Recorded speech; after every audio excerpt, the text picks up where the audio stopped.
अंधारे चिकित्सा सरकारी मेडिकल रे टॉर्च लाइट रे चिकित्सा अभियोग लाइन कटि जिबारु मयूरभंज उदला मेडिकल आसला ये अभावनीय घटना। मेडिसिन विभाग रे 1.5 घंटा धरी रोगी सेवा बाधाप्राप्त। मोबाइल लाइट रे चिकित्सा पाखापाखि 1.5 घंटा धरी चलीथिला।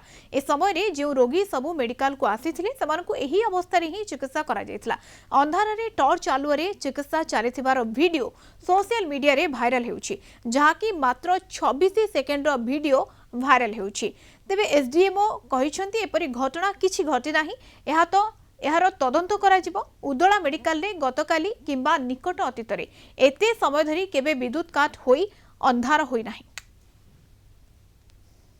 शुणुची सोशल मीडिया भाइराल होची जे उदला हॉस्पिटल लाइन कटुची तार फोटो भाइराल होची, किंतु मु काली काली हिची बोली मु शुणुची, किंतु काली हमर लाइन मोटे कटि नाही एवं निकट भविष्य भी 5 दिन है लाइन कटि ना। जदि भी कटे आम सांगे सांगे आम 4टा डीजी अच्छी आम इलेक्ट्रीशियन अच्छा सांगे सांगे लाइन दे दिखते। एमती घंटे 1.5 घंटा लाइन आम कटिनी और कालिका भिड जहाँ स्पष्ट होती, किंतु आम से काली लाइन मोटे कटि ना। जदि भाइराल होची कौन तदंत करूँ, कि आम तो लाइन कटि ना, मिछ हो।